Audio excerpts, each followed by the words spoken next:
Oi, eu sou Ibirá Machado, o diretor da Descoloniza Filmes. Então, só para fazer também um background da minha história, antes de eu chegar na Descoloniza Filmes em si, eu trabalho há 10 anos com cinema, com distribuição de cinema. Eu entrei na Vitrine Filmes assim que ela foi fundada, em 2011, e eu ajudei a construir esses primeiros anos da Vitrine, mas como eu não vinha de uma formação de cinema, eu me formei em geografia, eu não tinha muitas experiências ainda dentro desse mundo, eu resolvi sair também da Vitrine. Como eu já também, a partir da Vitrine, eu conhecia muito do mercado, diretores, produtores, eu fui experimentar outras coisas no mundo do cinema, fui trabalhar em set, fui trabalhar em mostras, festivais, trabalhar em produções, até que eu me dei conta que, na verdade, o que estava acontecendo é que eu nunca parava de distribuir, várias produtoras me procuravam para fazer a produção de lançamento de forma independente, e lá por volta de 2017 era um período em que o fundo setorial estava funcionando muito bem e vários distribuidores estavam usando o dinheiro do fundo setorial para distribuir os filmes. Existiam muitas produções ficando prontas, né, no Brasil, a gente estava chegando em números recordes, e eu entendi que fazia sentido que eu me formalizasse nesse lugar também. Eu resolvi criar uma distribuidora, e ao criar a distribuidora, eu pensei que faria muito sentido se eu ficasse num lugar já bem definido em relação ao que eu queria, né? E foi assim que nasceu a Descoloniza Filmes.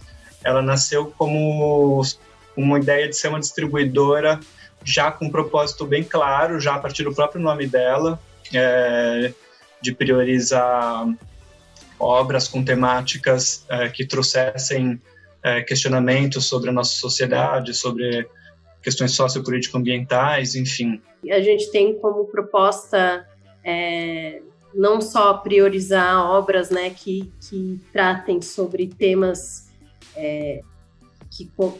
que a gente considera urgente, né, mas como também priorizar obras, principalmente, assim, o montante priorizar obras que são dirigidas por mulheres. Principalmente, atualmente, hoje, a Descoloniza, ela tem 71%, né, do seu catálogo. A gente fala isso com muito orgulho, assim, de obras dirigidas por mulheres. A gente tem um catálogo também com uma boa maioria de obras produzidas em quaisquer outras partes do Brasil que não São Paulo e Rio. E esse era um foco nosso também, até por conta desse conceito de descolonizar, que não é só de fora para dentro, mas também de dentro para fora, né, em relação de os eixos econômicos e tudo mais. Então, nisso, a Descoloniza acaba virando um ponto de encontro também para essas discussões, para dessas ideias, enfim.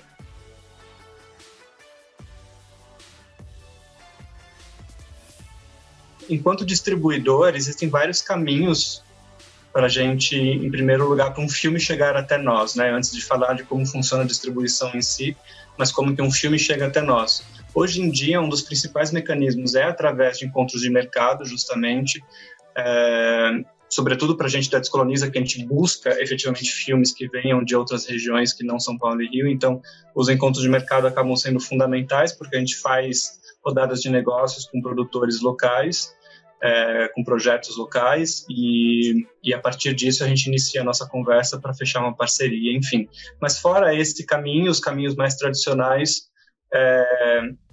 por contato direto, seja porque eu já conheço um projeto que está sendo feito, ouvi falar e vou atrás e pergunto se eles já têm distribuidores, se eles querem fechar um contrato, ou ao contrário, a produtora e os diretores vêm atrás de mim também oferecer um projeto para a gente fechar uma parceria, ou mesmo em festivais. A gente frequenta os festivais, né? Bom, agora a gente está nesse momento todo online, mas que também frequenta, né? A gente vai, assiste os filmes e aí a gente vai lá descobrir se o filme já tem um distribuidor, se a gente não achar essa informação, e pergunta, né? Sempre que o filme, se ele tiver a ver com a nossa curadoria, né?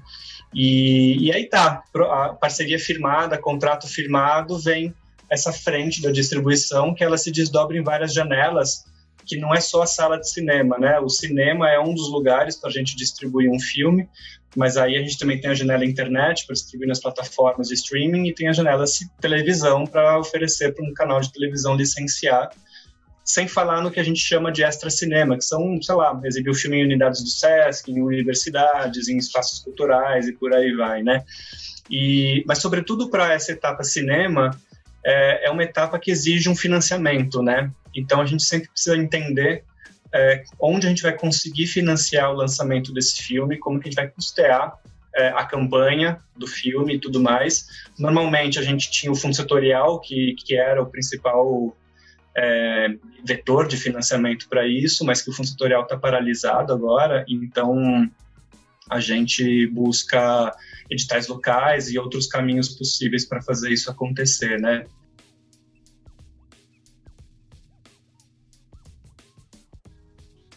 O mercado atual está vivendo esse momento estranho, assim, não só por conta da pandemia, mas justamente por conta da situação do Fundo Setorial e da Ancine, que estão paralisados, e a gente precisa entender o que é possível ser feito, né? Como eu falei, tem os editais locais, então os estados ou municípios têm, quando possível, né, oferecem os seus caminhos de financiamento. Quando não, a gente precisa entender se dá para listar um canal de televisão e usar esse dinheiro para financiar a distribuição. E isso tudo eu estou falando da situação do mercado de distribuição, né? Para a produção também está muito delicado, porque também a produção no Brasil estava muito pautada num fundo setorial. E então, com certeza, a gente está caindo na curva da quantidade de produções que o Brasil tem feito, né? Que tinha chegado, a gente teve bastante filmes por ano. E aí tem a situação pandemia, que é essa questão salas de cinemas abertas, mas se elas estão abertas, não tem frequência de filmes, aliás, não tem frequência de público. E então a gente também, enquanto distribuidores, a gente tem essas demais janelas a se explorar, que é a internet, que é licenciar para canais. A internet, a gente precipitou muito uma mudança inevitável de acontecer, que é a importância desse lugar da internet para distribuição também. Isso a gente vinha experimentando caminhos antes da pandemia. Já estava um processo ali de consolidação e a pandemia consolidou absolutamente o consumo de filmes pela internet, né? Então, pelo menos para nós, como distribuidores, continua a ser um caminho viável, a gente não paralisou.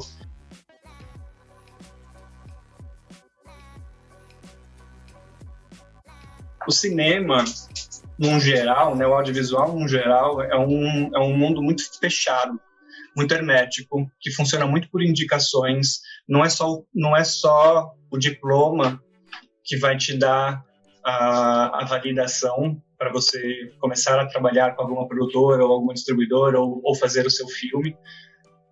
Não adianta também você, não é que não adianta, mas você chegar a escrever um roteiro e já querer produzir não é tão simples, né? Você precisa de uma produtora e você precisa ganhar um edital, você precisa ganhar algum fundo, você precisa se financiar de alguma forma, e se você não tem experiência, você não consegue, enfim. Então, é um mundo que precisa ser dado os seus passos para chegar ali naquele, enfim, para você estar dentro, e dar esses passos significa participar de laboratórios, de encontros de mercado, participar de editais de desenvolvimento, participar como assistente também, dependendo do cargo que você quer no mundo do audiovisual. Começa como assistente, vai lá buscando um passo aqui, um passo ali. Mas por exemplo, eu próprio comentei que eu não vim da geografia, que é uma área completamente fora disso, mas eu entrei nesse mundo porque eu tinha previamente, paralelamente na minha vida, uma experiência com cineclube, e a partir dessa minha experiência com cineclube eu conheci cineastas. Em particular, eu conheci justamente nessa minha experiência a Beatriz Senher, que na época eu tinha acabado de fazer um filme, eu convidei ela, e foi a partir dessa parceria que ela justamente acabou me chamando para distribuir esse filme que ela tinha acabado de fazer, e aí pronto, nunca mais saí do mundo da distribuição. E a IAS tem um caminho semelhante também, né? Se quiser compartilhar com a gente. Eu vou até me apresentar nesse caminho. Meu nome é Yasmin Chiden. Eu sou produtora da Descoloniza Filmes já faz 2 anos, né, Ibirá? Uhum. E foi um caminho justamente de muita empreitada, assim, porque como Ibirá eu não vim do cinema, eu acabei no cinema, eu sou jornalista, trabalhei com telejornalismo, sempre trabalhei com produção de telejornalismo e comecei a produzir um documentário em 2016, quando eu conheci a Ocupação Ouvidor 63, e a partir disso comecei a produzir um documentário, e a partir disso o interesse e o anseio para entender mais o mercado, o cinema independente, né, o circuito independente, me fez automaticamente cair na Descoloniza Filmes.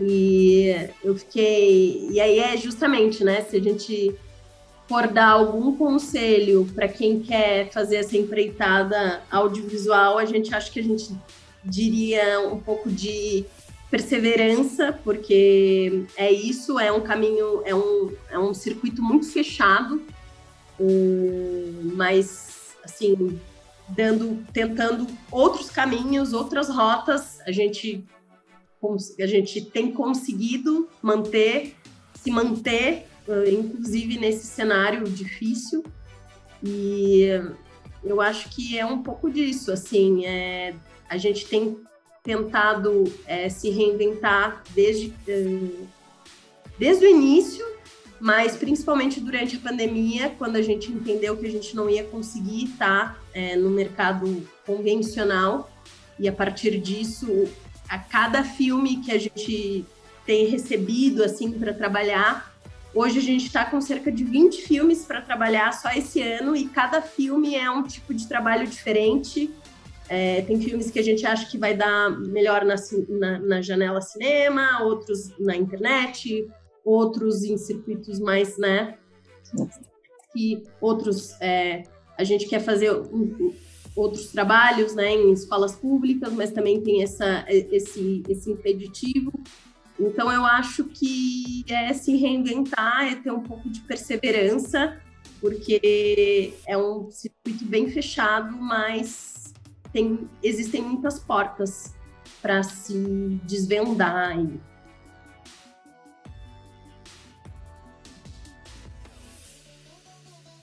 Uma das coisas que a gente espera bem logo, assim, é que o fundo do setor audiovisual volte à normalidade e que a gente consiga, né, não tenha mais tanta dificuldade em distribuir um filme.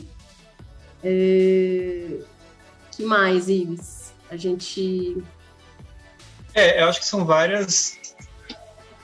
várias frentes, assim, do que esperamos para o audiovisual no futuro. Acho que inclui não só o Fundo Setorial e a Ancine voltarem a uma normalidade mesmo, de ter um fluxo saudável, para que a gente possa também, ao trabalhar com cinema independente, a gente possa ter um espaço ali, que a gente possa...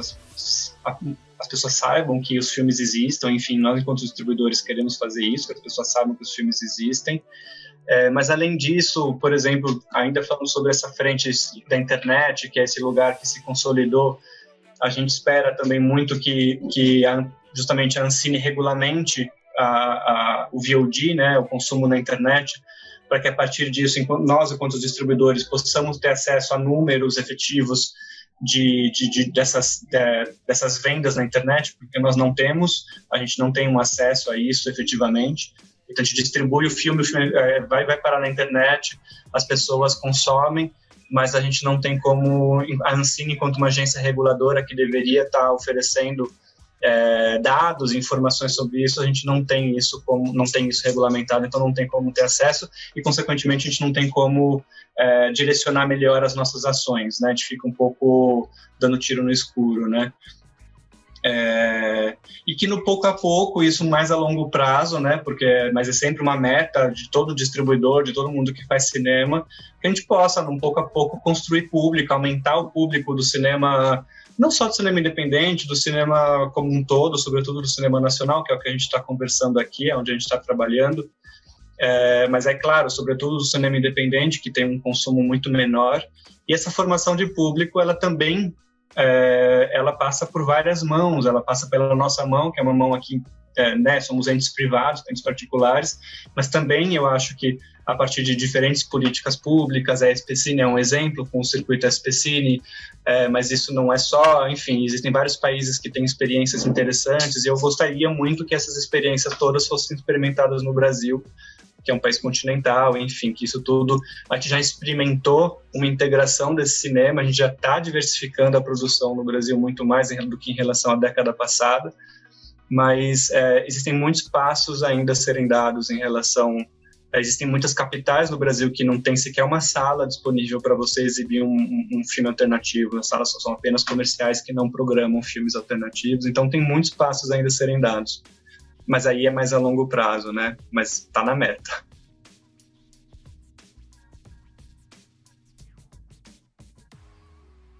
A gente tem, na verdade, recebido alguns projetos.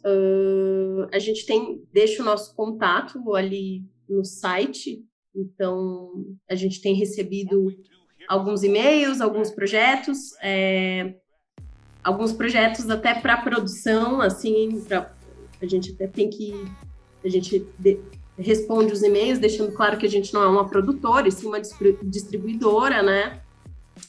Mas a gente tem se aproximado, na verdade, de produtores que já têm um contato com o Ibirá, principalmente, porque já tem uma jornada. Mas ano passado a gente fez uma ação que a gente abriu uma chamada na internet para diretoras. Então, foi, na verdade, o que garantiu que a gente tivesse um escopo de cronograma de lançamentos, né? E foi aonde a gente percebeu que tinha muita gente, muita mulher produzindo muita coisa bacana, com filmes prontos para serem trabalhados. Então, isso é o que a gente tem feito, assim, a gente tem falado, né, com pessoas que estão produzindo, pessoas que conhecem a gente se mantém aberto a receber esses projetos, a gente assiste os filmes, a gente sempre procura dar um retorno para essas pessoas, nem que seja para dar uma encaminhada, assim, e a gente tem essas ações que a gente tem feito, que justamente são as chamadas para a gente entender e conhecer, né, novos diretores e diretoras, para a gente ampliar um pouco esse circuito independente. Então, é isso, assim, site, pessoas conhecidas, chamadas, e o que for, assim, tá trazendo, a gente está assistindo.